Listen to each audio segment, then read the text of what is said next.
You ever notice how reality don't stay consistent? Same world, different memory. Same past, rewritten instantly. Tell me, what kind of real does that?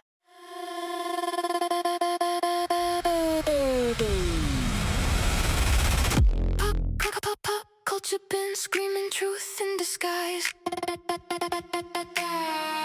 Red pill scenes right in front of your eyes. Scripts on repeat, but you call it fiction, while the whole world runs on coded descriptions. Glitches in time, things shift overnight, logos change shape, but they gaslight your sight. It's the re-edits, clean, no trace, like somebody hit final replace. You felt it, don't lie. They laugh when you question the frame. Still throw around in PC like a game. You say it yourself, don't you see? You already know what it means to be. Wake the player, break the code inside. This world ain't what they told you. Open your eyes. If this is a system, then death ain't the end. We're more than the avatar we're living in. Wake the player, truth you can't erase. They rewrote the past, but you still feel the change. If this is a world that was built by design, then forever was always on the line.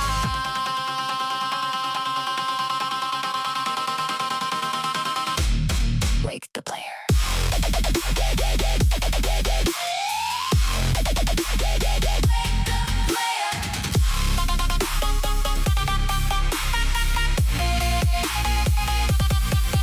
NPC talk, yeah, you said it again. Calling them scripts, but denying the sim. If there's no code, then explain the term. While the same loop, same thoughts, same words. Main character energy, you feel that too? Like something watching the things that you do. Observer inside the body you wear. Not just flesh, but something aware. Common sense cuts deeper than space. A spinning ball of a rendered place. Look at the ground, feel what's real. Not a theory, but something you feel. Find, replace. Change the past without a trace. Find, replace. Same world, different database. Find, replace. Memory shifts, but no one wakes. Find, replace. The Mandela Effect isn't just a theory. It is a glitch in the matrix.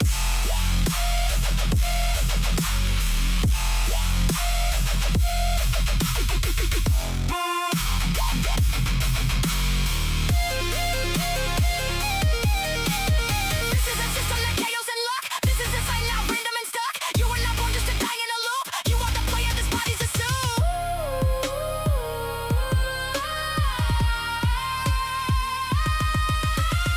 What if it's better than anything told? Not empty space, not dying cold, but life without end, creation without limit. A world where thought becomes form in a minute. No ceilings, no decay, no fear of it fading away. Wake the player, live beyond the veil. This life's just the entry, not the final tale. If this is a world built intentionally, then paradise is reality. Wake the player, don't you fade to black. They sold you an ending, but you don't come back. Or maybe the truth they don't want you to see. You were designed to live eternally. Same world, different memory. Same life, new clarity. Wake up.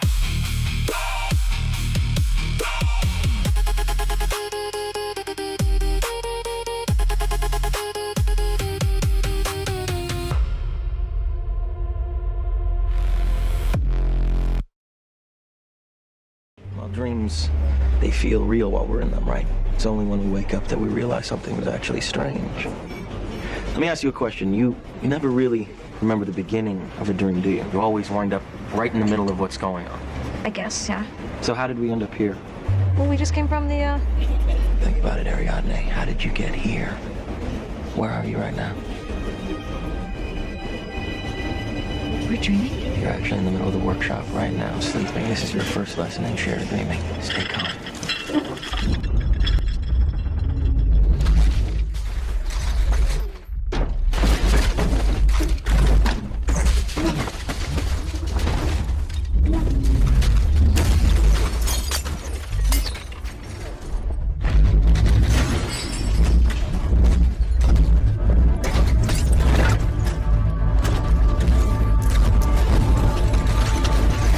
It's just a dream, then why are you...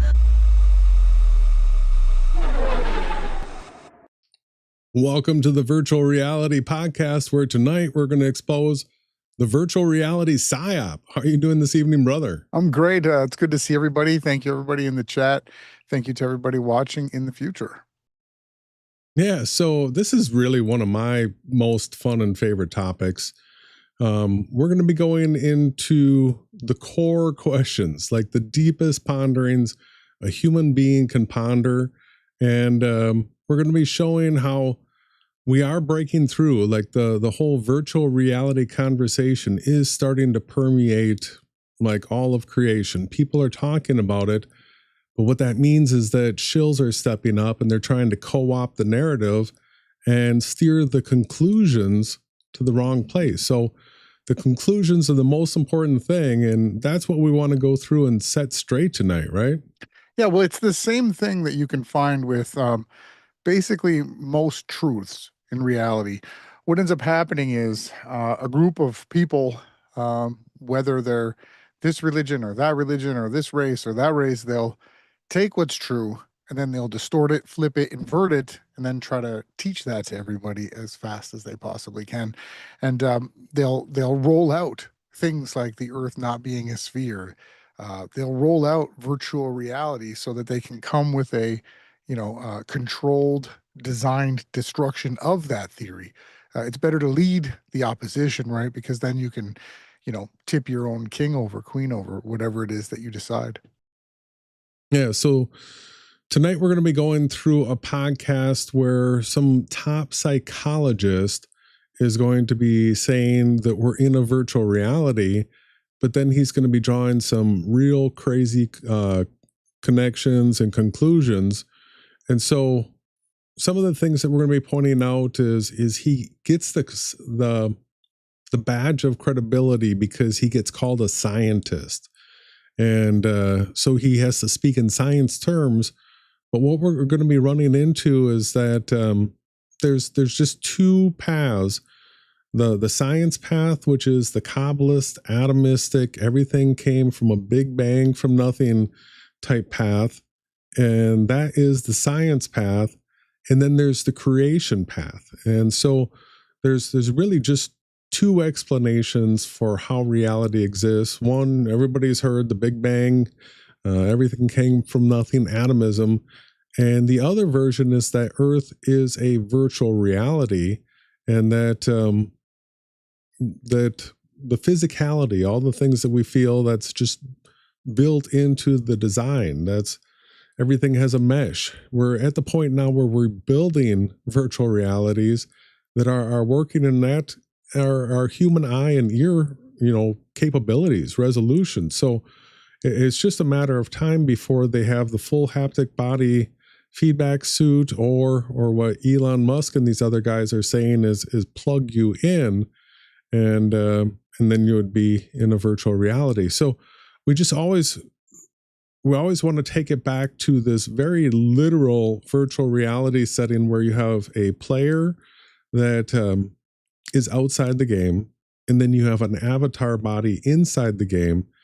And what we're talking about is that we experience the world from inside this avatar suit. And then we're going to start making connections as we go based on that worldview, that premise. Yeah. It's a basic construct. It's a basic existence, really.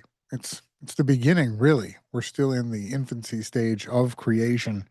So, it's exciting. And, time and time again over the last however long, a decade, and so we continue to find people that show up with the information that we've been researching, but with it flipped, twisted, and inverted. So tonight, Jason, you're going to be going through, is he a professor? Is he a teacher? He's considered a top psychologist, Psychologist. but he gets like the book and the podcasts, and he gets the recognition. So he's one of the New World Order propagandist speaking heads, and he's going to try to co-opt Earth being a virtual reality. He'll give you a couple real lame reasons why you should think that it's a virtual reality. One of the things that we're going to be doing is we're going to be pointing out the easy things that you can actually go test and verify for yourself. And that's what our focus has always been, is getting people to be able to see for yourself that this is a virtual reality. And now tonight, what we get to do is we get to play with the repercussions of recognizing that it's a virtual reality. So what is inferred, what can be concluded once you understand the nature of reality. And just going to keep harping on, this is the most fundamental thing that you can possibly even think about. If you've ever contemplated meditation or just going deep inside, there is no more important topic than the true nature of reality. And then that branches into who created it and what are the rules, right? Absolutely. What else are we here to do? Investigate the reality we're in, why we're here, and where we're going. These are So basic. Once you recognize that Earth is a VR, then you realize that it's designed. Then you realize that life has a purpose and actions matter, right? And we're going to find from this guy that his whole spin, his whole worldview is going to have you sit back and do nothing. That's what he is trying to encourage people to do. So that's apathy, that's non-action, that's nihilism. There's on these two competing paths, the scientific versus, well, the stereographic biblical virtual reality path. One always is just a path where we're never going to know anything. We don't know anything. We know 0% of everything. And the virtual reality path says, well, these are the things that we know. And then based off of the things that we know, we can deduce other things, and we can put together a grander picture and have even, better structured theories and hypotheses. And, so much of this we have to wait until we find out from the creator some of the deeper questions. I mean, the toughest one is what's on the other side. And we can't answer that right now, but we can explain that we're in a virtual reality and that there's rules involved and that there's a really big shakeup coming to the world. You could call it a reset, right? Yeah, and that's the general problem. If you want to take it over, if you're going to get ready to screen share, the general problem here is that people always want to know what the grass is like on the other side. They're always constantly fixated and worried, and their conscience and their heart drives them to be interested in things that aren't actual in reality in front of them. So every moment that we're alive, this is where creation is. Now, the lack of a better term than virtual reality and a construct that we're in, we're able to relate it to things that we can compare that we're creating here as species now in this time. And these are the words that we choose to use. But the way that creation itself has manifested itself through a creator and a plan and a path and a structure. And we can test it, we can observe it, we can verify it, and we can see if it lines up and matches everybody's experience. If it follows these basic, simple properties, we can actually deduce that the reality that we're in is the one that we're actually witnessing to. And then instead of constantly thinking about, the kingdom, some other place, a lot of the Christians will tell you they want to go to heaven or, all these other immaterial, non-physical, non-reality places.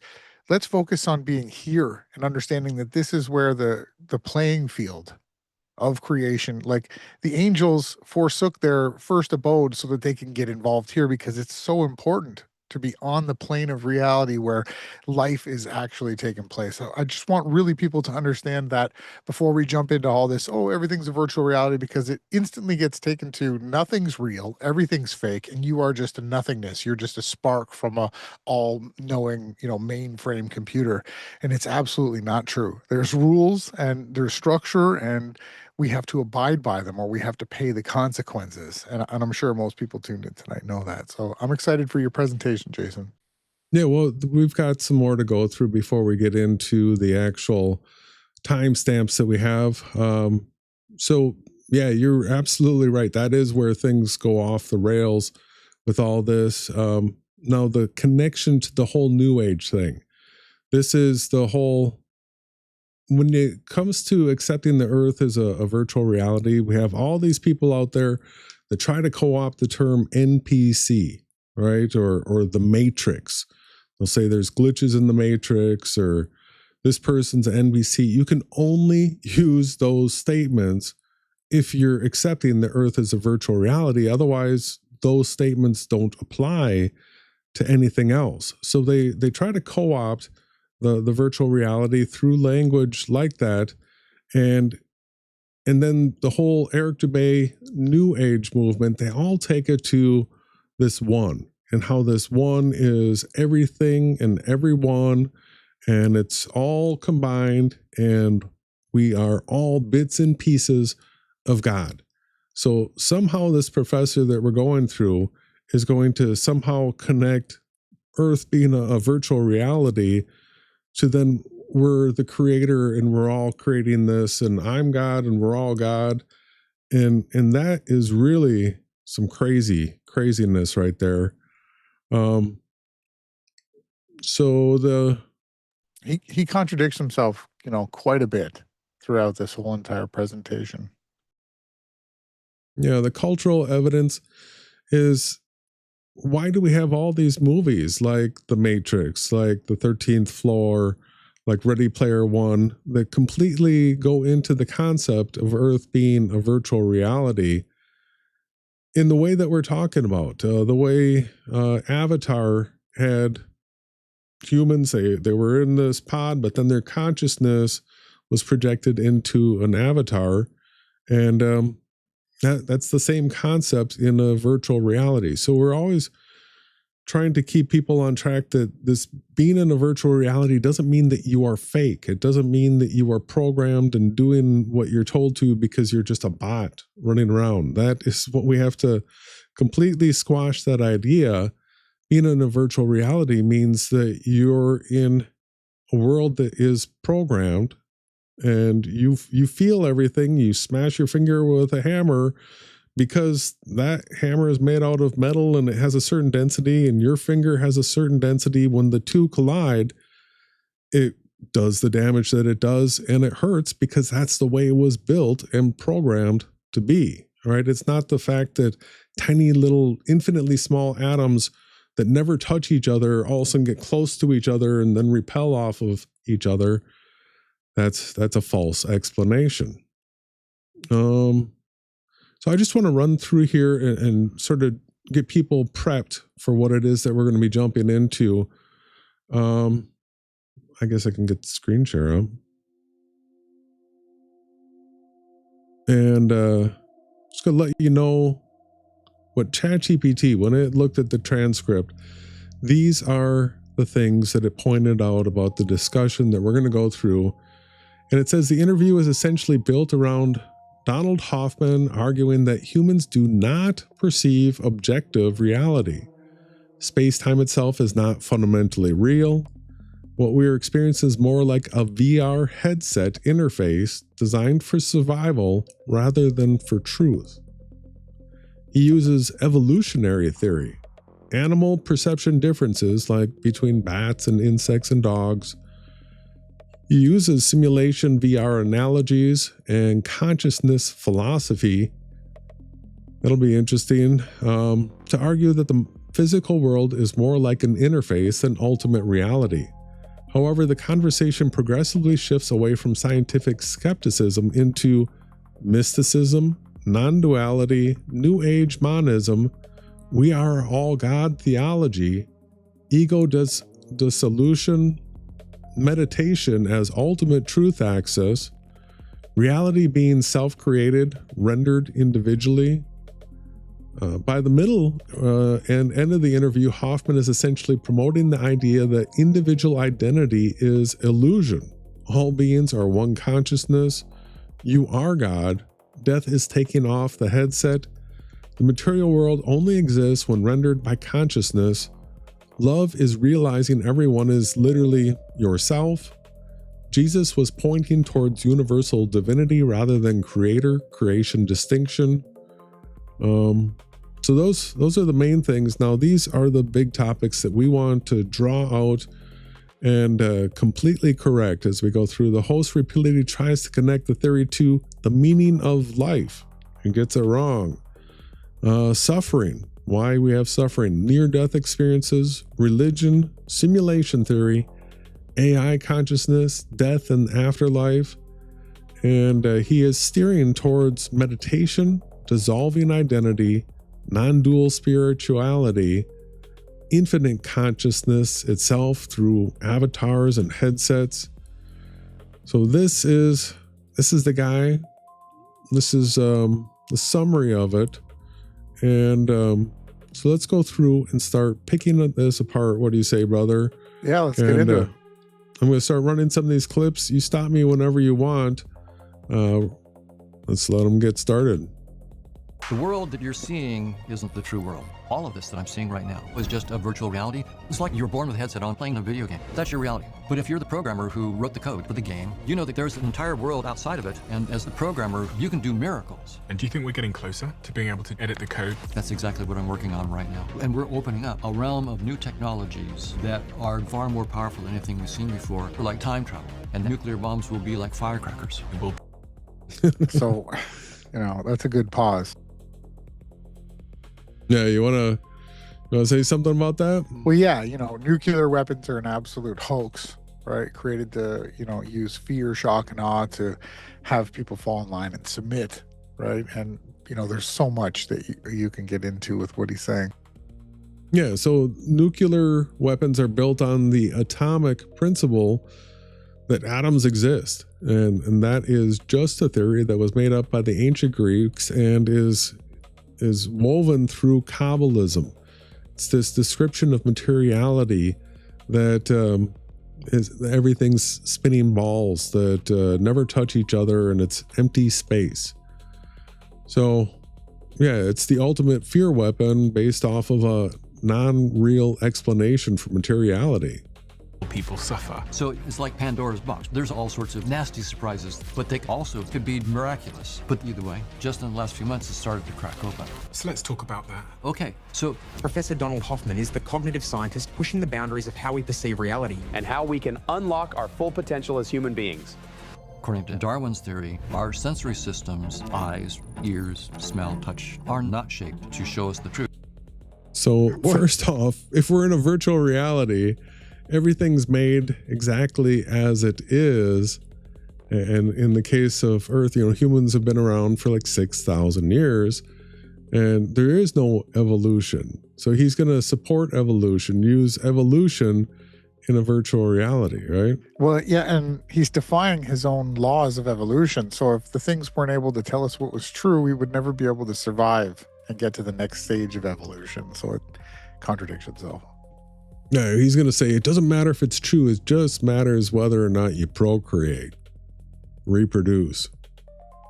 They were shaped to keep you alive long enough to reproduce successfully, because seeing the truth takes too much time and energy.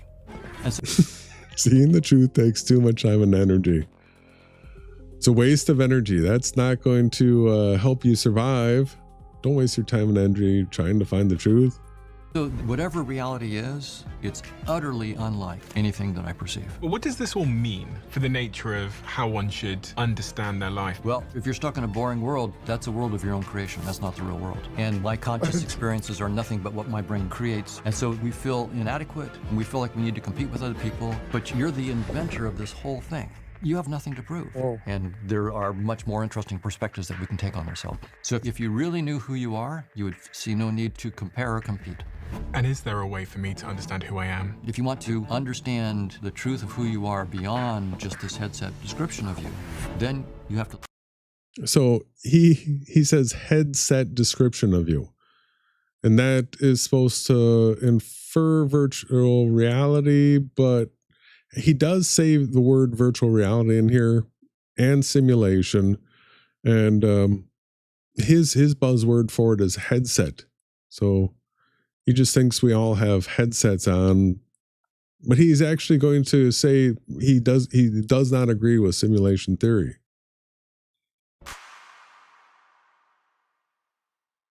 I see messages all the time in the comment section that some of you didn't realize you didn't subscribe. So if you could do me a favor and double you, thank you. Professor Donald Hoffman, do you think that the listeners of this show, the people listening right now, understand the nature of reality and the world that they're looking at and see? I think that no one, even the most advanced professionals, really understands the nature of reality, and it's one of the big open problems and questions in science today. We can't all know might have anything. ideas. We might think we know something. Our best science suggests that our imagination is not yet big enough. We need to explore further. What is it that you believe is the big sort of misconception about how we perceive reality? Well, most of us think of reality as whatever is inside space and time. We actually know that space-time cannot be the fundamental nature of reality. And what is space-time? So everything that you see around us, right, the space between you and me, there's maybe 1 or 2 meters of space between you and me. That's what space-time is. All the stuff that we can see in our See, the Kabbalists, they have to come up with their false explanation for space, where in a virtual reality, it's just common sense where objects have boundaries and everything in between objects is empty space. And it's either going to be filled by air or it's going to be filled by water or ground or something. But there's no complaint. You don't need any explanation. Just this location's at XYZ over here. This one's at XYZ over here. And everything else in between that area is empty. Simple, done. telescope, put it that way. If you can see it in your telescope, it's part of space-time. But we know our best. Actually, if you can see it in your telescope, it means that it's close enough to you that it fits within angular resolution, right? So if you can see a star with your eye and your eye has a specific angular resolution, that puts a distinct limit on how far away it can be because of angular resolution. Best theories of space-time, Einstein's theory together with quantum theory, tell us that space-time cannot be the fundamental nature of reality. There's a small, if you go small, so I can talk about a meter. Yeah. And then I can go to, centimeters, and then, millimeters. And then we can go, micrometers, and you can go smaller and smaller. At some point, you go so small that space disappears. It no longer even makes sense mathematically. It's 10 to the minus 33 centimeters. So it's actually not that. Get it? So the tell is there that we're listening to a couple of Freemasons give a presentation here. They always have to slide it on in. There's no reason to talk about 10 to the minus 33 centimeters. It's just code. In my view, it's not that small. It's not 10 to the minus 33 trillion centimeters. It's just 10 to the minus 33 centimeters. And all of a sudden, our equations tell us space-time doesn't have any effective meaning. Is There's no space-time a operational proxy for the word reality in some respects? Well, for most people, I think it is. For most people, they think that space-time is the reality. And what I'm saying is, it's the reality that most of us have assumed is the final reality. And science is now telling us it can't be. It actually, and it tells us precisely at 10 to the minus 33 centimeters, 10 to the minus 43 seconds, the very notion of space-time makes no sense. I cannot see the time on the video at all, so it's hard for me to keep track of where we're at. Quick adjustment here. Yeah, we've passed the first timestamp. You're headed to talk about Darwinian survival theory, right? 1144. All right.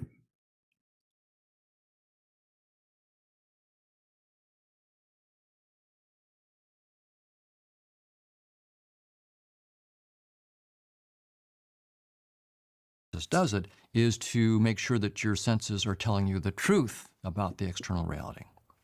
I've published some papers with colleagues where we show mathematically that Darwin's theory does not entail that at all. In fact, Darwin's theory says the probability is 0 that any sensory system, like eyes, ears, smell, touch, taste, has ever been shaped to see any aspect of objective reality truly. So the probability is 0 that you see any aspect of the truth, period, on Darwin's. So this is science talk, and he's talking about in science how the probability of anything being true is 0. Theory. What you do experience is sensory systems that guide adaptive behavior. Guide adaptive behavior means they let you act. So your eyes, your nose. Your eyes, your nose, yeah, your eyes, nose, and mouth. They guide you so that you act in ways that you don't die too quickly. Okay. And you can have kids that don't die too quickly. That's all it's about. I was just playing out the scenario then. Nothing about truth, just so that you don't die too quickly. Yeah, that's the way they take it. You removed my eyes, and you removed my ears and my nose, and my ability to sense, temperature and things like that, all of my senses. I thought, if I was the only person on Earth and you removed all of my senses, what would reality be? Because if you look at this hypothetical, take away all senses, and then everything else, he wants to imagine the void. He wants you to imagine empty, black nothingness. Well, in reality, people come and go, grass grows and dies, everything recycles and renews forever. Right? It's the complete antithesis as to what these clowns are actually saying. And at 1753, we'll get into the simulation version of their theory. We got to start jumping here. This is like insufferable. But, ladies and gentlemen, we have to show people what lengths the other side of this is actually going, because they've found the truth. They understand it. And this is what they're actually pushing forward to. And we are going to have to take a break at some point, Jason. Just giving you a heads up. All right. Well, let me know when. In a TED talk that you did in 2000, in the 2000s, you talked about simulations that you ran to prove that, I guess in part, that I'm only seeing things that will help me to survive as a creature, as an organism. Can you explain to me simply what those simulations were and what they proved? Yes, in our simulations, and this is before we had theorems. So we did simulations just to see if the ideas were working. And we would have artificial organisms in a computer. Yeah. So it was like a game that we put together. And we would have a world, and we would let some organisms actually see the true state of that world. So they were the truth organisms. Think about what he's explaining here. He's saying that they built a virtual world with organisms. Some of these organisms he let know the truth. If you listen to what he's trying to describe here, you're going to understand that this is nonsense and not something that can actually even be done. And then we'd have other ones that only had like a headset, an interface that only could see not the truth, but just some little bit of information that could guide adaptive organisms that only had a headset. Behavior. That would help them to survive, reproduce. Survive, yeah, and reproduce. That's right. What we found was, for a wide range of conditions of the algorithm, the organisms that saw the truth went extinct. They weren't able to compete. The one. If you see the truth, you go extinct. What? Are you guys kidding me on the other side of the screen? How can this guy sit up here and say the most ridiculous ass backwards things that you could possibly ever mutter out of your mouth? out of a conscious being. How did he come up with such just absolute disgusting filth words strung together in sentences and paragraphs? That is true science. He's a scientist. Ones with the ones that didn't. And one of the things that came out of it was seeing the truth takes too much time and energy. It's complicated to see the truth. Oh, You don't think this is guys trying to hold people back from finding the truth, do you? wow. It's getting Too much time and ridiculous. energy. Yeah, that's what he's saying. Let's go up to 2119. A woman, a female is something dimpled, glossy, and brown. Apparently, the bigger, the better. And that's what a female is. So you can see evolution didn't give these male beetles much insight into their females. Beetles. They gave them just enough information to successfully reproduce, period. And that's sort of what evolution does. Let me go back here. So he shows a picture of a bottle with these beetles on it. And he says that they're trying to mate with the bottle. And so nature just gives us enough to reproduce. It doesn't care about truth or anything like that. This is because the beetles are trying to mate with the bottle. It's showing that they only have the conscience to just barely survive as a species. Yeah. And so he's comparing humans to beetles. Exactly. To successfully reproduce, period. And that's sort of what evolution does. It gives you just enough information to reproduce before you die. So they're all making there isn't evolution. How many times has he said this? We need a counter. Is that 5? In a virtual reality. Let's go to... Why can't there be regular people investigating the nature of the reality and seeing that it's something much different than the physical atomistic one we've been giving, ladies and gentlemen? It's just basic. That's all we're looking for. We're not... They always have to have us because money gets involved and people just pay for the disinformation. Yeah. I'm going to try this. So here it shows the chapters, I think. 2314.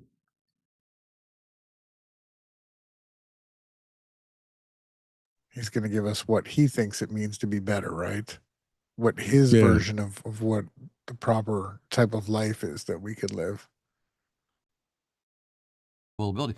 Interesting. And what does this all mean for the nature of how one should understand their life? Because I guess the way that we perceive the world causes us so much suffering or joy, depending on how we perceive it. Is there anything, people, from all of the work you've done and the books you've written, that people can bring into their lives to help them live better lives with this understanding of the world? All right, so this right here is one of the most important answers that you can give to the question, because sure, you find out Earth's a virtual reality and that there's a creator and that there's rules, but what does this mean for better living right now is a great question. And this guy, of course, he's going to bomb it. First thing to note is that the world is far more interesting and varied than you can imagine. So if you think the world is a boring place, it's not.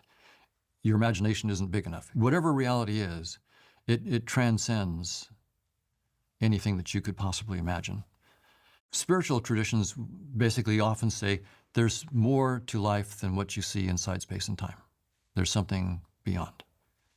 And I've been sort of pointing to that myself in my own way. I'm saying that scientific theories always have assumptions, so there's an infinite number of scientific theories that you can have, and you're never going to get a scientific theory of everything. What am I saying? That there's something beyond science. Ooh, he knocks one against the science guys. There's something beyond science. Good as science is, I'm saying there's not only not a theory of everything, the best theory we'll ever come up with is 0% of reality. So that leaves all the... Oh, he's got stats. Stop. He's got stats. Hold on.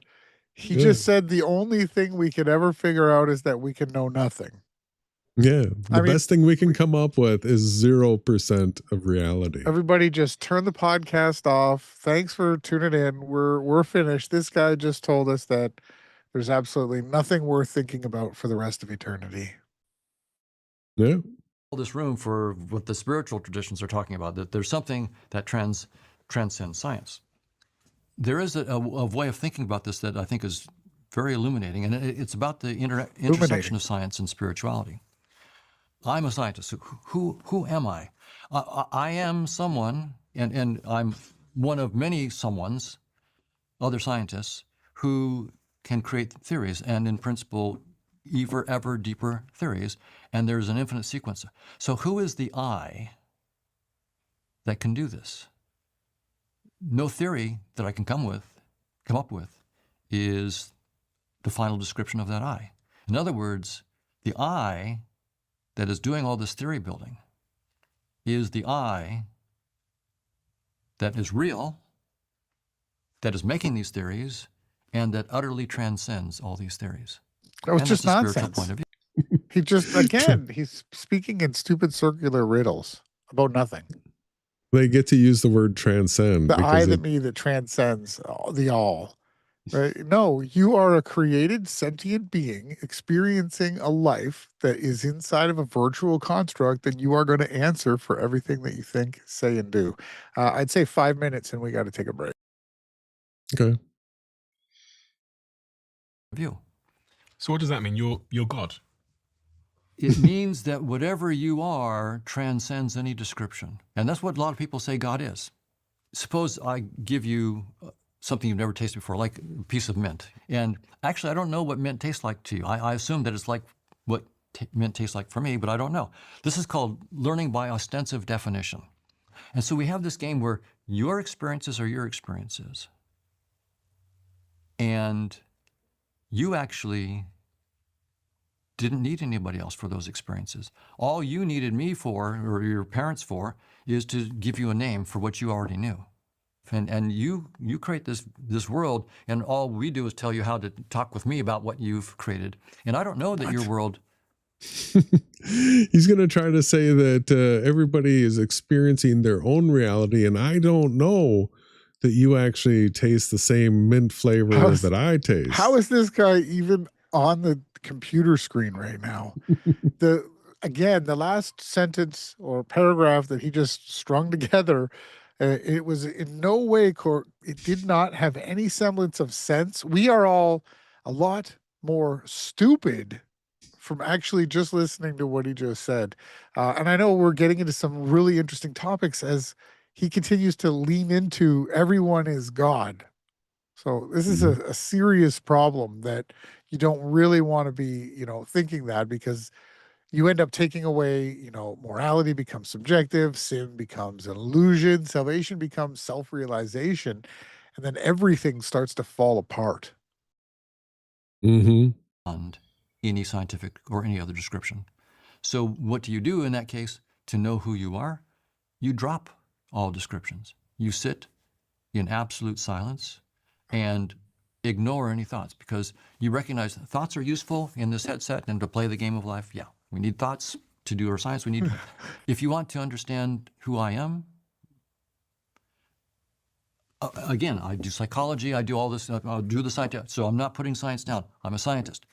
But at some point, if you want to understand the truth of who you are beyond just this headset description of you, then you have to lay aside all concepts, period. And all right, so he's talking about meditation, laying aside all concepts. And so here, meditation is not a bad thing. The Bible commands us to meditate. Another term for meditation is prayer. So thinking about things, that means instead of spending our time babble, talking to other people, we do it internally.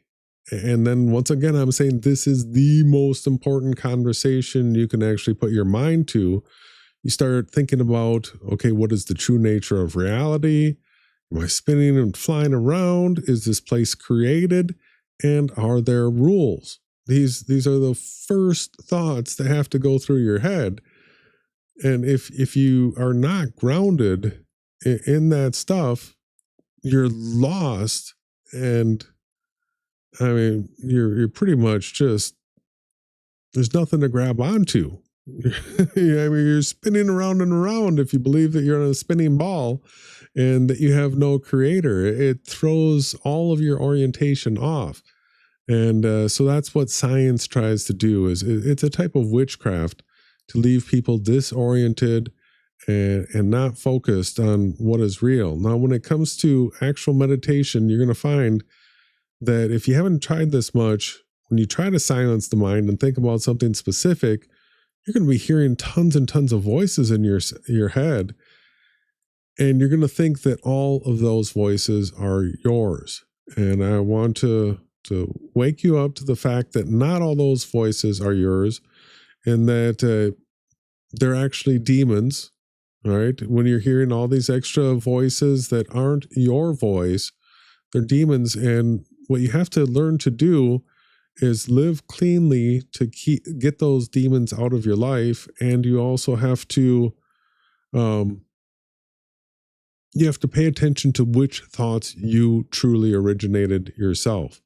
And this takes deep, deep contemplation. And it requires really getting rid of most thoughts so that you can just isolate on a few and then go through those individually and check and see if those are truly your words that you're hearing, that's your thoughts on a matter, or if it's something that you don't agree with, you don't identify with. And once you realize that, okay, I don't agree with that, I don't identify with it, then you need to learn to how to block that out. So what he's talking about in meditation and stuff is super important and needs to be done, but he's going to have people go sit in silence and not think about anything. And that's just a waste of time. Just know yourself by being yourself, not by putting a concept between you and yourself. A story. A story. An identity. That's right. No story, no identity, nothing between you and yourself. You know yourself by sitting in utter silence and being yourself, no concepts. Because then you let go of all As soon as you fear. are nothing, basically all he's doing is explaining what an NPC is, trying to get people into subjecting themselves to becoming an NPC. Yeah. You want to take a break here? Yeah, absolutely. All right. We'll be right back.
And we are back. Let's get into the second half. This guy he's got some crazy stuff, right? Yeah, it's All right. So this is identity deconstruction. So this is the guy that is a psychologist and says that we're in a virtual reality with headsets on, and now he's going into like the metaphysics and that type of stuff. So this gets interesting. And now it's reality facing reality. No barrier in between. And that requires you to realize that your identity, the stories you believe, the labels you've given yourself as CEO or social media manager or manager or director or head of department, all of these things are just, in fact, labels you've given. That's right. Those are all just labels that you've given. And what's interesting about this now is if I think I'm just this little body and... All right, let's stop here for a second. When you have a label like that, it's generally for real. Like if you're the warehouse director, or if you're the crew superintendent, if you like all these different titles, that's what you do. I mean, there's a reason why they call you that. If you're an NHL player, it's because you play in the NHL. So to ignore titles, to ignore things that you actually do it's dumb, right? Why would you do that? I'm nothing but this body, and my conscious experiences are nothing but what my brain does. So that's my theory, and that's all I am. I don't feel very big. I don't feel very important. And so I'm going to probably need to do something to make myself feel a little bit better. And I'm going to need to compete with you. I'm going to need to show how I'm better than you in certain ways. So I'm a better tennis player than you, or I'm smarter than you, or whatever. So we're going to get this competition going on among people, and we're going to get even competition among religions and countries and so forth, because we don't know who we are, and we feel... Well, there's competition because not everything's true. Right, and a lot of people make up false things. And a lot of ego. Let's be honest. Yeah. It's mostly ego. When you get over that, you actually transcend that, and life becomes more about fulfillment than it does about achievements or defeating other people. Mm-hmm. Inadequate. And if we actually understood that all of this that I'm seeing right now, I'm making it up. How can all of this? I'm making it up. How can you sit across the table from somebody that just said all of this, like looking at you in the whole room? I'm making this all up. It's crazy. How do you get away with saying something like that? On the fly. This cup that I'm seeing, you just made it up when I create it. What? This table. He absolutely did not create that cup. It's an absolute lie. Exists when I create it. Like in a virtual reality. In a virtual reality, I'm in Grand Theft Auto, I look over here and I see a red Mustang. I look away, I don't see the red Mustang. And now there is no red Mustang. The red Mustang. No, the asset's always there. It's just not being rendered to the observer because it's not within the field of view. But the asset's always there. Otherwise, when you would look back, it wouldn't be there if there wasn't an asset for it. Only existed when I looked, because it's a VR game. I only need it when I render. I render it when I need it. I'm now rendering the cup. The cup that I render. He's not rendering the cup. Is no longer there. You might render your cup. You might say, well, no, Don, you're wrong. The cup is still there. I can see it. No, you're rendering your cup. And so you're not rendering my cup. I rendered my cup. So in the same thing with Grand Theft Auto, you might say, well, I see the red Mustang even if you're not looking, Don. Well, that's because in your headset, you're looking and you're rendering the red Mustang, but I'm not. And there is no red Mustang. If you look inside the supercomputer, there's no red Mustang there. No, there's the asset for it, like all the dimensions, the mileage on it, like the condition, the dents, the tread wear, every single aspect of it is there just waiting to be rendered. when it's within an observer's range, right? But he's setting the foundations and underlying footings and pins to that there is nothing, that there is no creator, there's no creation, everything is just nothing. That's what he's constantly, he's like a brick mason. He's just constantly setting up bricks and putting them into place where all he's doing is blocking you out of actually seeing what is reality and the truth. Dripping that out. The supercomputer that's running the game has no red Mustang. So what I'm saying is we compete, we feel inadequate, and we feel like we need to compete with other people and be better than them, and we have egos, all the egoic stuff that we do that causes all the problems in the world because you don't know who you are. You're creating this whole thing. You're not a little player. You're the inventor of this whole thing. What? Not the inventor of it, but definitely a player or a participant. And the world is created. It exists separate of the individual. So the individual can die, pass away. It just turns back into dust. And but the structure, everything about Earth remains the same. Yeah, and it absolutely was created before humans. What we identify as in this state of being is the species we've called humans in the English language. And the Earth came way before us, right? Multiple days before we were created. So it absolutely can be a construct with or without us. That's everything that he's saying is an absolute lie. And again, he is just setting up foundation pieces to support evolution, to support that everything is nothing, but it's also everything, and you are the creator of it all. No, it's gibberish. You have nothing to prove. And you don't need to be better than anybody else. They're also master creators. They're creating entire universes that they perceive as well. Whole universes now. That's a contradiction. Like, I thought everybody was nothing. My creation, right? Yeah. Well, no, he just said everybody is nothing, but they're creating everything. Well, he's going to let everybody else create their entire own worlds. Okay, that's fair. That's more fair. My own take on this is that you and I are really the same one reality, just looking at itself through two different headsets, two different avatars, and having a conversation.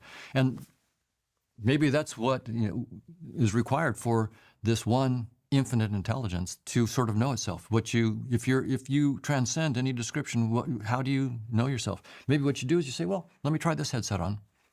Let me take that seriously for a while. Maybe even let myself get lost. And let me completely believe I'm just a Don Hoffman in this space-time. And let me believe that for many decades, and then slowly sort of wake up. But at least then I will have seen myself from this perspective. Then I'll take off that headset. We call that death. I'll just take off the headset, and then I'll try it.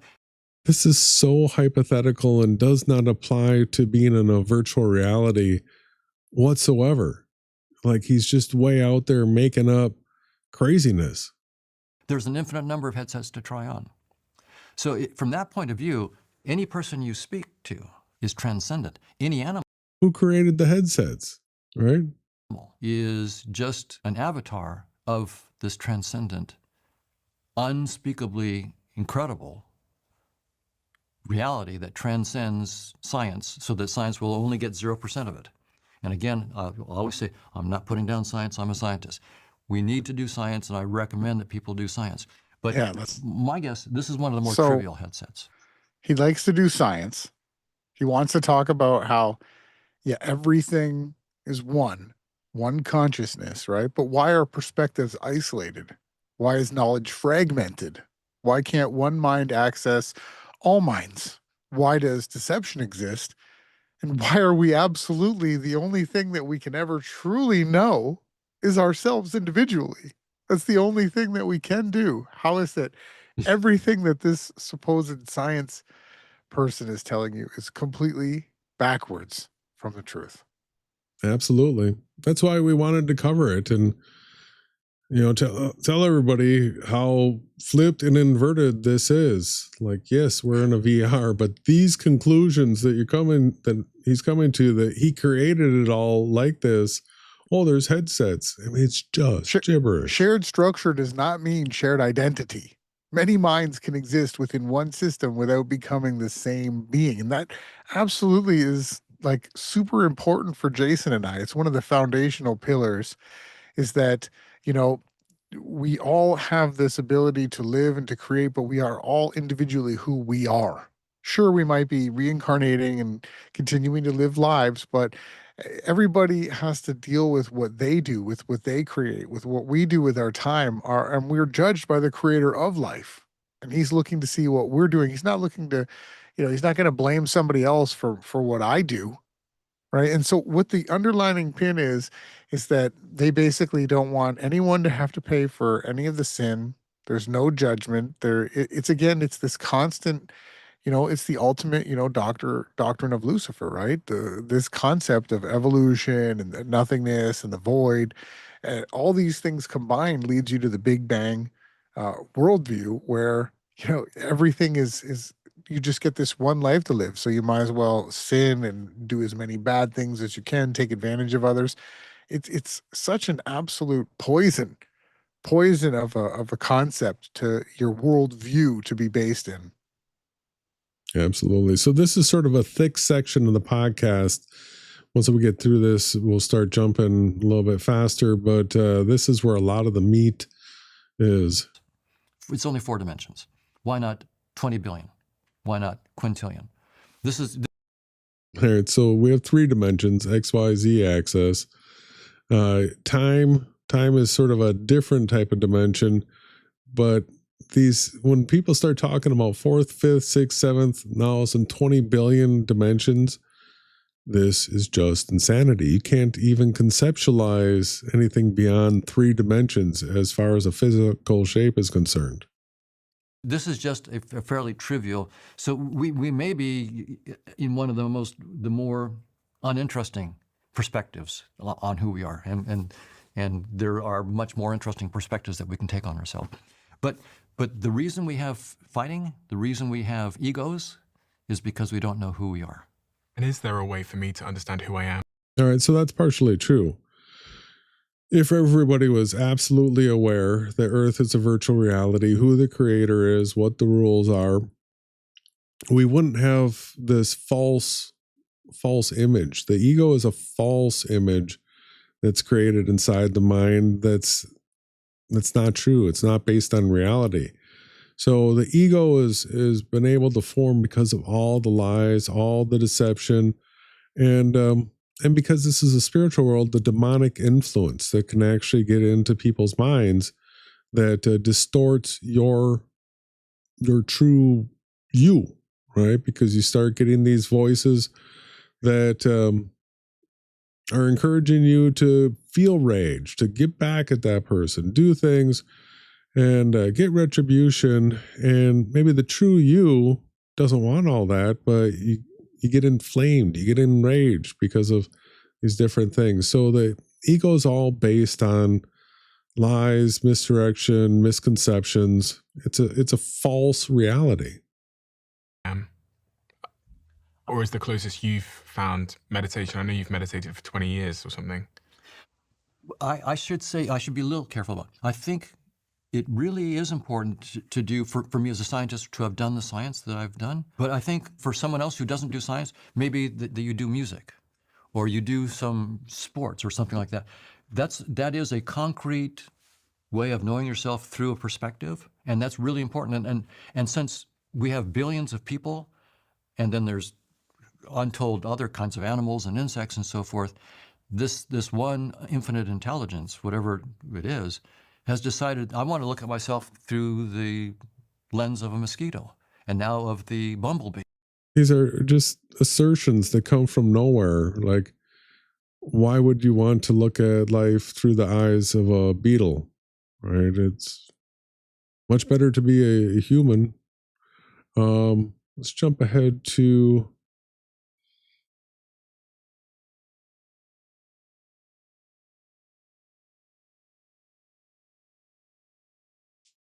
he brings up scripture. I was hungry and you fed me. I was thirsty. You gave me something to drink. I was a foreigner and you invited me in. I was sick and you helped me. I was in prison and you visited me. And people, he says, asked him, when did we do that? And he said, whenever you did it to the least person, you did it to me. So Jesus is sort of hinting at this. There's no difference. The reason to love your neighbor as yourself is because your neighbor is yourself. Just your neighbor is yourself. Oh, it just goes off the rails. Your neighbor is yourself. This is how he contradicts Christ. So it's basically, Hindu, New Age, mystical consciousness monism, right? This is like, so loving yourself as yourself and then loving your neighbor because they are literally you is not the same. Loving your neighbor as you love yourself. Christ didn't say love your neighbor because they're you. He said treat them the way you treat yourself, right? Because generally you'll probably learn how to start treating yourself better in the process if you actually take the time and starting to see that the teachings come through empathy, compassion, shared humanity, moral reciprocity. It's funny how that they lump all these things together, this philosophy, and this all is one. It's basically a last-ditch effort for people who are generally set for condemnation to try to grab at the heels of others around them. It's pretty sad that this is the talking point for the person that's saying that, we live in the true reality is a virtual reality. Right. Just with a different headset. And the only reason we have problems is we don't realize how incredible you are. So you are that which is creating this VR simulation with all of its beauty, all of its complexity. So that 6 times, maybe 7. And you're doing it effortlessly. No. Now, for my neuroscience colleagues, they will say, Don, it's not effortless. You've got 86 billion neurons in your brain. The visual system has billions of neurons that are doing all this computation, and we have the simple cells, the complex cells, the hypercomplex cells, and we think of the brain as a physical object that's generating our consciousness. Yeah. I'm saying space-time itself is something that you create. And so you create everything inside space-time, and I've also created the brain. you create the brain. So right now, you don't have a brain, Excuse me. and nor do I. Okay, fair enough. Excuse me. He's all offended. What? Yeah, neither of these Excuse guys have me? a brain. I will agree to that. They walked into that one, didn't they? Because I don't have a brain and you don't have a brain until we actually look inside and render a brain. Just like in VR, the Mustang doesn't exist. So hold until, on. He's, why doesn't he talk about Schrodinger, right? And Schrodinger's cat when they came up with this thought experiment. Anytime people start coming up with thought experiments, ladies and gentlemen, be prepared for, BS. Should be an alarm going off in your mind when everyone says, think of this, imagine this, if it was like this, only in this type of situation could we have this. And then it's a trap that they try to set you up in. Yeah, so he's going to use a video game as an analogy here. And don't be a fool, anyone, because in a video game, Grand Theft Auto, if there's a red car over there, it's built into the program, and even though the character looks away and you don't see it on the screen, when the character looks back, there's the same car unless if somebody moves it. So all the assets in the game are where they're supposed to be all the time, unless if they get moved, and then they render from that location. So it's not this things are just popping out of nowhere. A person's sitting there and everything that happens in the world, they're just manifesting everything everywhere, every change. No. You look at it and render it. So if I can predict that if we do the right scans, we will see a brain. But that only exists when we do the rendering. So I don't have a brain. All these correlations, we know that correlation doesn't imply causation, right? So the fact that there is correlations, and I don't deny it. In fact, I'm all for studying these correlations between brain activity. That jumped to 4258, I think. Correlations. So he's talking about, if you try to say that this caused this and causation versus correlation, and you can't really pin anything down on anything because you'd have to go back to the very first thing that was ever done in creation. It's just nonsense. Everything that comes out. How did this guy get to this position is my question. Did I play 3811? Did you? Yeah, I think so. Did you pass 4258? Are we already? Well, I went to 4258, but 3811 was the most important Okay, yeah, one. no, play that one. I don't know if we passed it. Do you think much about simulation theory? I've had lots of dinner parties recently and conversations over dinner about simulation theory, and it always gets very, very interesting. All right. So here we are. We're on a podcast, The Diary of a CEO. He has 16.2 million subscribers, 6.6 million views on this video. And here he's just willy-nilly. When we have dinner parties, we sit around and talk about Earth being a virtual reality, and it gets really interesting. It's wild, right? They're wild adventures. Yeah. So if you're not sitting around the dinner table talking with your friends, your whatever about Earth being a virtual reality, you're missing out, everybody. This is what the big podcasters do. One more time. This headset. Do you think much about simulation theory? I've had lots of dinner parties recently and conversations over dinner about simulation theory, and it always gets very, very interesting. What are your thoughts on simulation theory? And for my listeners who might not understand the concept of simulation theory, are you able to explain it? Yes. So the standard, Nick Bostrom, for example, is a very big figure in simulation theory. And in those kinds of simulation theories, the idea is that the world that you're seeing right now isn't the true world. This is just a simulation. And there's some... How come all of a sudden it's just a simulation when it's a virtual reality that is so high res that, we feel pain and sensation, the five senses, it's hyper realistic. And now all of a sudden it's just a simulation, right? Programmer, say, with some really nice computer that's programmed this world. And so we're just characters in a simulated... Hold on. Now he's admitting that he's an NPC. Before, like just 10 minutes ago, he was saying that he's the creator of everything. Massive contradiction. World of some programmer. And that programmer on their laptop that's doing this, as it turns out, isn't the final thing either, because that programmer in their laptop is also just a simulation from a... So these are... Go ahead. He's quoting George Smoot. So he said Nick Bostrom. Nick Bostrom's theory is that an advanced civilization in the future created some snot-nosed kid created us like an ant farm on his computer. That's what Nick Bostrom says. When he's talking about simulations all the way down, that's George Smoot. And he just totally ripped him off and didn't explain it correctly and just messed it all up. Oh, and just to jump to it like it's an assumption. Oh, and that means if we're in a virtual reality, we're just one of thousands and we don't even know if there's a base reality, and it's just always lost in confusion and we can't know. It's the they've centralized the virtual reality. They've turned it into an infinite universe. Yeah, and it's just a snot-nosed kid on a laptop in his mom's basement. And their laptop. There could be a very, very large nesting of all these simulated worlds and people with their computers. And that does jibe pretty well with what I'm saying up to a point. I'm saying this is not the reality. This is just a headset.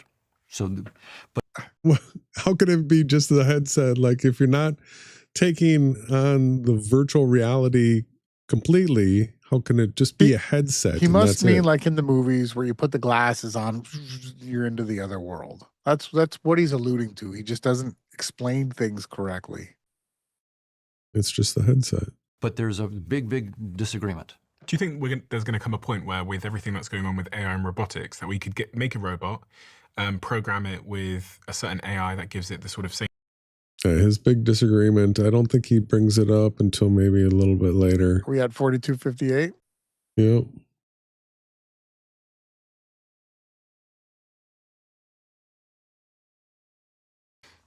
When you ask people what the meaning of their life is, they'll often say things like it is, maybe they'll say to raise children, maybe they'll say they want to improve humanity, they want to cure a disease, they want to help society in some way. But through the lens of reality that you see the world and that you believe the world is, what becomes the meaning of life? Donald? That's a great question. I do think that the best description I can give is that there is this one transcendent infinite consciousness, and you and I are just avatars, and so is a mosquito, and so is a bacterium. And This is his meaning all of are equally life. interesting and important, and all are different perspectives, just different headsets. There's the mosquito headset, there's the jewel beetle headset, there's all these different headsets, and I'm in the Hoffman headset. Happen to do science. I'm not good at art. I'm not good at music and so forth. I have my particular talents and inabilities in my headset. This is his So I'm answer here to what is the experience meaning of life. The Don Hoffman perspective on things. Why? Because that's perhaps the only way the infinite can know itself is through an infinite number of perspectives. It transcends any particular perspective. So why not? So did a person learn anything about the meaning of life from this guy? No. No. So what is the meaning of life, brother? Well, the meaning of life is to learn to coexist peacefully with nature and with those around us and create things. Yeah, to experience, to communicate, to build relationships, and build form and structure around you. So it's really, that should be the focus of life, the relationships and form and structure. So you build things that you want to build, but it should all be done peacefully. You shouldn't go around murdering and raping and all that kind of stuff. Get lost in the Hoffman perspective and a jewel beetle perspective and all these different perspectives. And that's the only way to know yourself. But it's always the one consciousness that's knowing itself through an infinite number of varieties. That was his meaning of life. So in his meaning of life, he basically wants to say that nobody's guilty of anything. You were just created like that beetle, and you're nothing. Yeah. The self-rendering reality. It's really deeply serious, testable. But even informal explanations make assumptions. And so I'll have to say that you're asking a question about an entity that transcends any description, namely who you really are. That's not what he and who asked. I really am. And I think you can know the answer to your question in one way, and that is dropping all concepts and just being with your being. So nothing. You are that. Just nothing. be. Drop everything and just be. Be nothing. Yeah, so do nothing, right? You are that. You don't need to attain anything. You don't need to achieve anything. Why wake up? You're that right now. So there's no effort. There's no effort. No need to get better at anything. Oh, No? It's just to recognize what you already are. You've So, hold let on. yourself. the literal reason we're alive is to eternally evolve as beings, to become better at things, one another, building, living, creating, understanding the creation, understanding the creator. Over time, we actually learn over lives. And so, it just gets more and more. That was a great spot. I know at 1 hour and 48 seconds, he's going to jump into reincarnation, which should be interesting. Yeah, we got a few more here. Be under an illusion that I'm just this little guy that needs to do these things and be a professor and whatever it might be. I've been under that illusion, and I got to see myself through that lens, and then I began to wake up and see that I completely transcend. It was an interesting perspective. I'm glad I took it seriously. I'm going to throw off that headset. We call it death, but I'm going to take off that headset pretty soon because that's not. He's going to throw off the headset. He's That's who going I to am. defeat I death. transcend that. So the answer is you can know it, but you know it when you let go of all concepts and you don't try. Let go of all concepts and don't try. He said that again. Absolutely. Let's see. Let's go to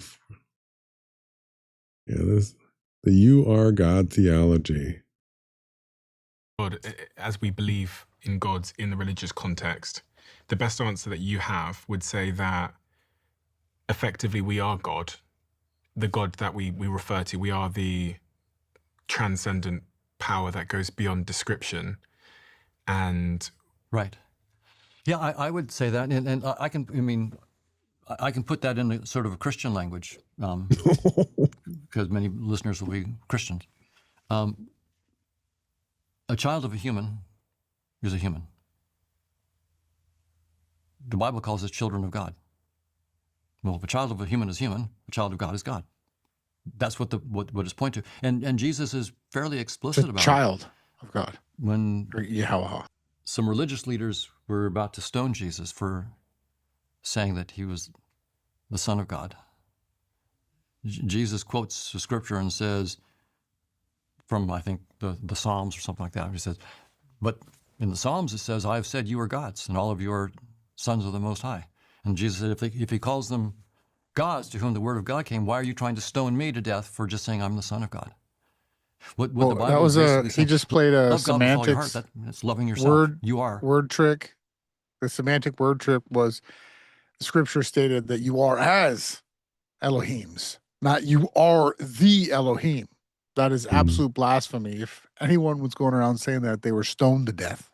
So Yahushua did not say you are the Father. That's ridiculous. He told them that they are of the Father, the devil, the father of lies. He's going to get into observer-dependent reality here. That emotionally, I'm far from convinced. And I agree with what you just said about the evolutionary arguments for it. There's good evolutionary reasons for me to be wired up to have automatic emotional responses that are going to protect this body, to keep it. So protect the body, but striving for truth, it's not worth the energy. It's too cost burdensome. No doubt about it. So there's no reason to judge myself that my body has a fear response and so forth when there are things that are about to kill me. The issue is then, when I look at that fear response, can I look at it and accept it, or do I identify with it? Do I identify with the fear response, or can I step back and be the observer that watches the fear response? And in the meditation process, what I'm learning to do is, in some sense, what I was saying about the science. Science is great, but don't believe any theory. Theories are just tools. They're not the truth. No scientific theory. Agreed. My theory. But he mixes truth with lies, which is even worse. Theories included are not the truth. And so also is my theory about who I am, not the truth. So to really let... So once again, it's no truth. Always not knowing. Over and over again. It's painful. It's the worst content you could ever imagine.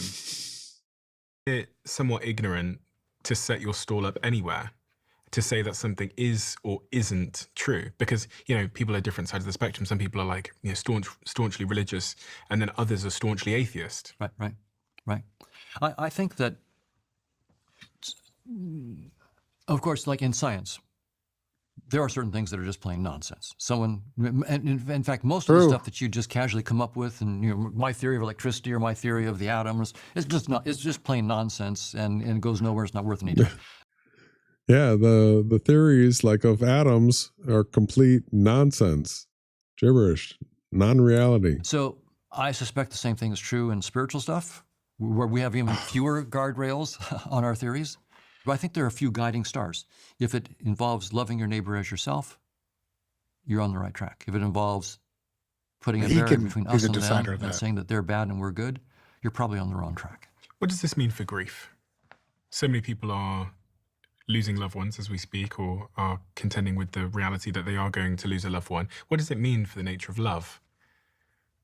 Does does it take we're going to jump to, what was the next one? 101.51. Is that where we are? The nature of love. I think we're past that already. Okay. Well, the reincarnation, or 107, why do we suffer, was the next big one. Painful, this guy. But it's good to do. You got to cover it. Got to put it out into the, the internet, that we don't Lay stand it for any straight. of this. Yeah, it needs to be It's there. such a reality. Somebody Like, might find it. why would this transcendent power create organisms or perspectives that end up suffering, that end up in the worst of places, the concentration camp, the illness, the typhoid, the starvation? Why would such a transcendent power or consciousness do such a thing? So I'll try not to be shallow about it, but because pain is pain, and death is death, and certain deaths seem horrific. This is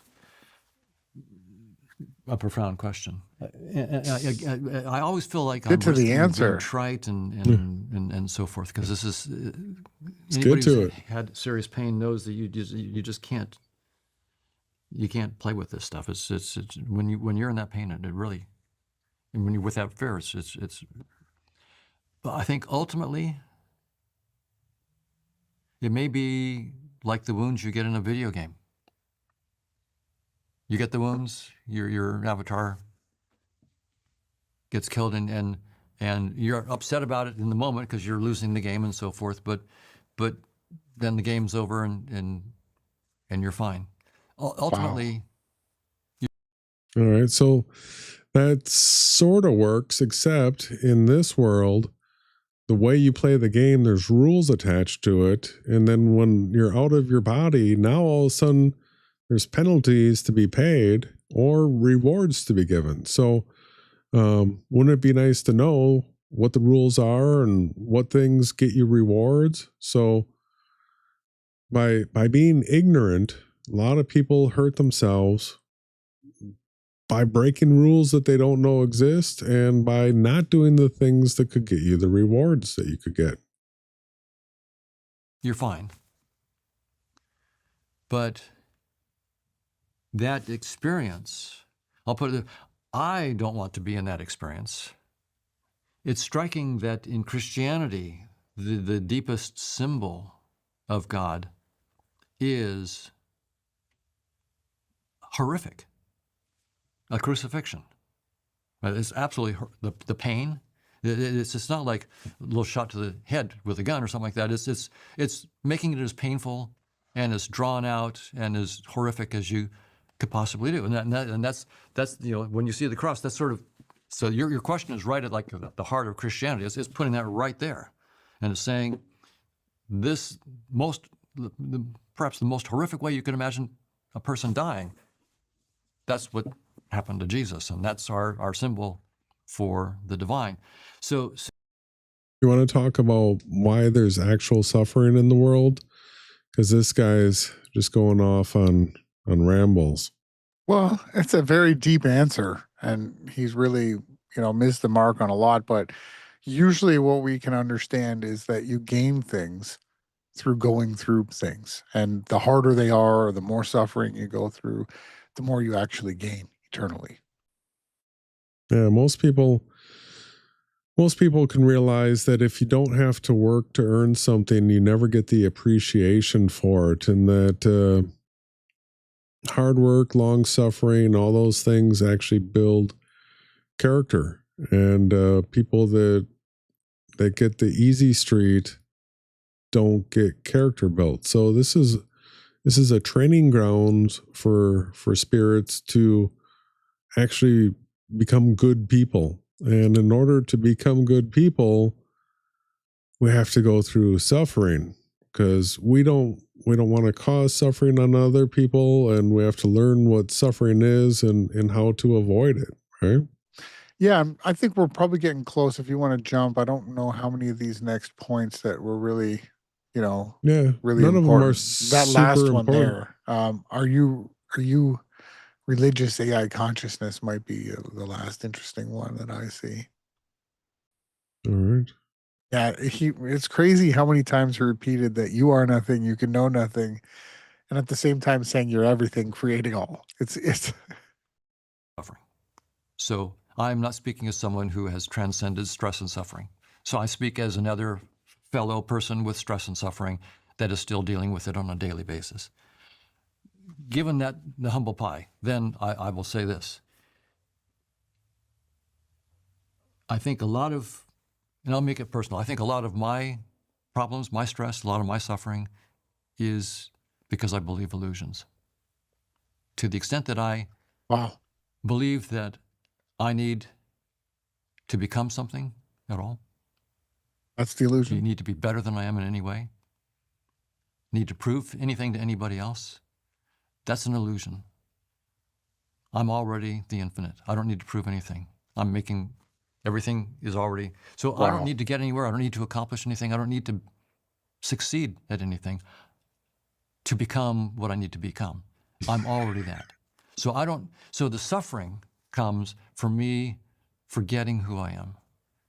I don't actually need to impress anybody, accomplish anything, because everything that I'm saying, I'm already making this all up. This is already me. I've already done all this. What more do I need to do? I am transcendent. I'm completely transcendent of this thing. And my suffering is not recognizing that. My suffering is entirely being caught in my avatar. This is just my avatar. It's not me. So my suffering is because I made this avatar. Everything is worthless. I let myself, on purpose, be identified with the avatar, knowing that I would be suffering because of that, and knowing that I needed to wake up. So I'm suffering because I'm identified with the avatar, but I put myself in that place because I really wanted to look at the world through this avatar.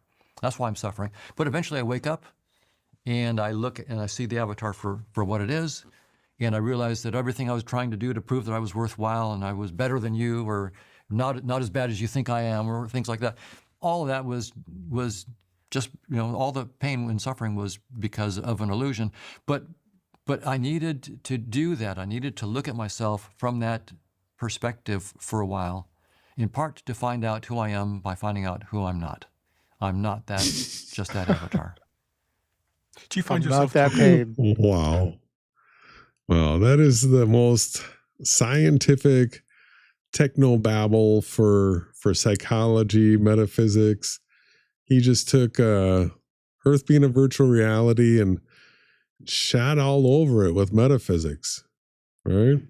Yeah, well, and again, built the foundations and started laying the bricks and blocks of everything being worth nothing, with having just absolute chaos. So the fact that his theory believes that everything is actually on the foundations of chaos, when we can actually test and verify that everything is complex and running upon systems, very, very complex systems that are not chaotic in any way. If there was any chaos in some of the systems, nothing would exist. If this is a virtual reality, then, everything is being recorded, right? It's not being erased. It's not being deleted. It's not being taken out of our actual, collective group experience, right?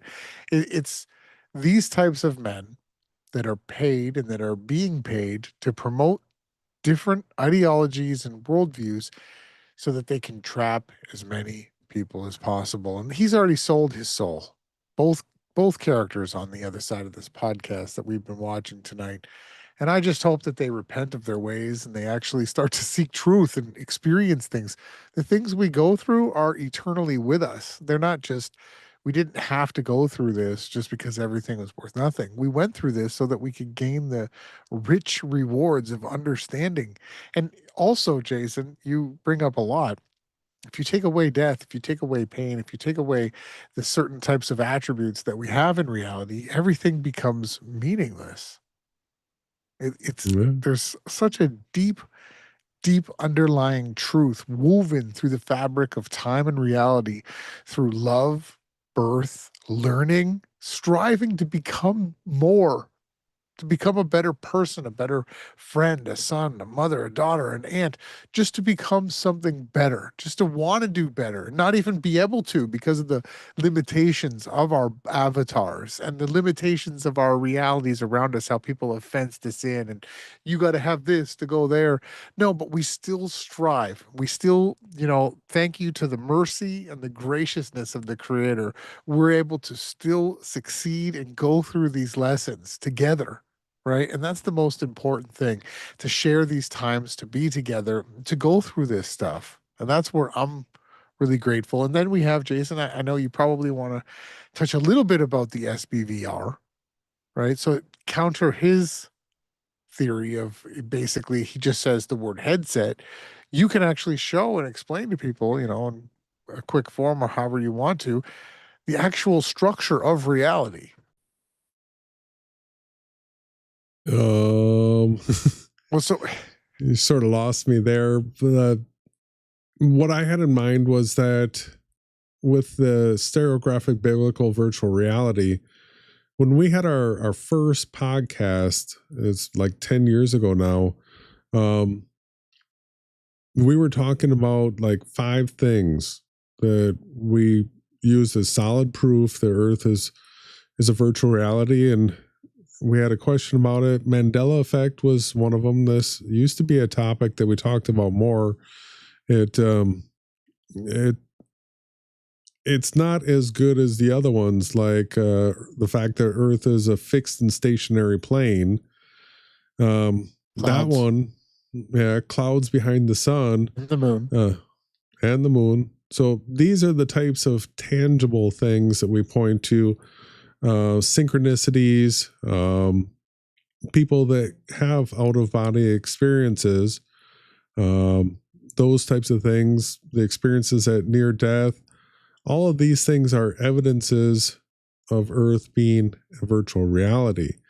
Even like the miracles that took place in the Bible, fire coming down from heaven, water to wine, walking on water, all these types of things make sense as things that you can do, walking through walls in a virtual reality. The ground can open up and swallow 3,000 people.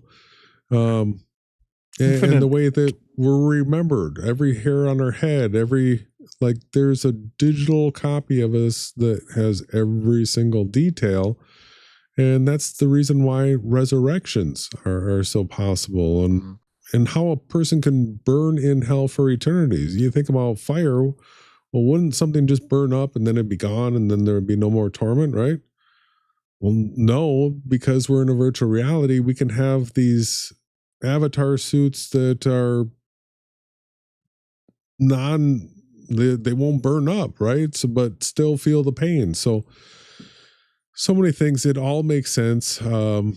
Day and night on the first day of creation. On the 4th day, the luminaries were created. So there's a complete debunk of the whole heliocentric model that would only work in a virtual reality.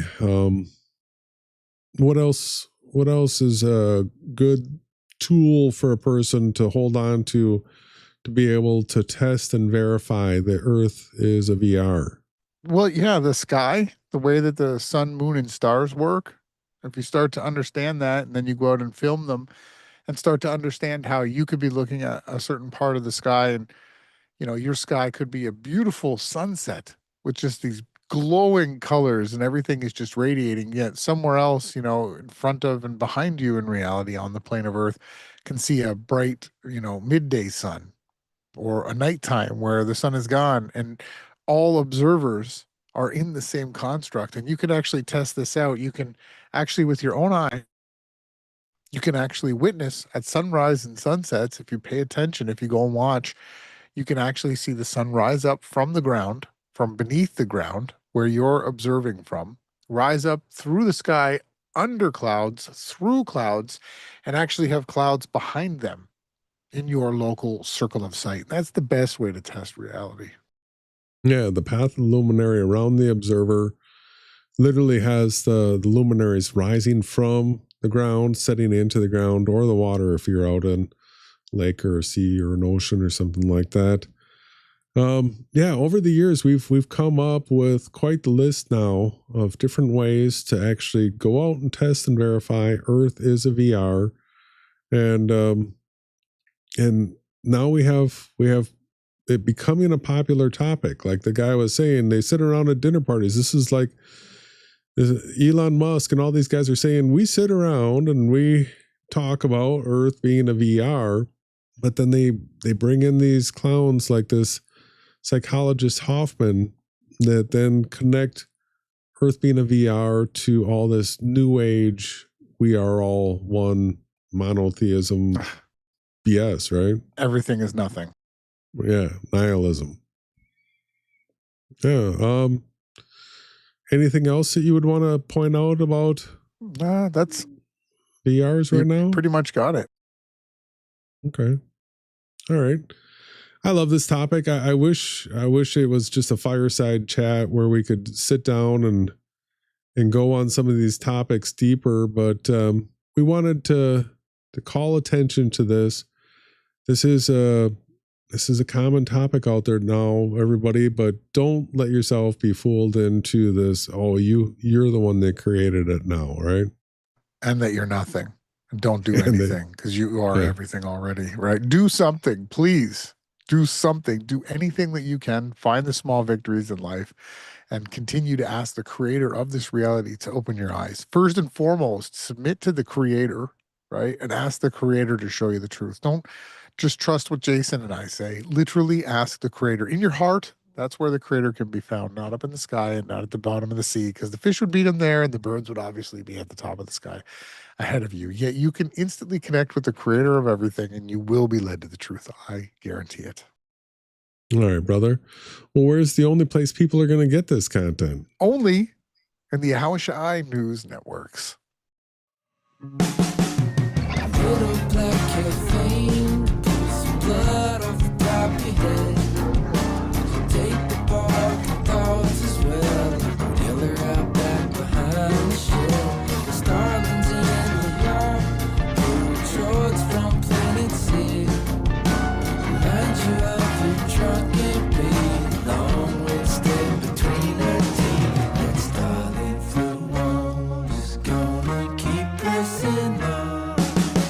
Skies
everywhere or all around.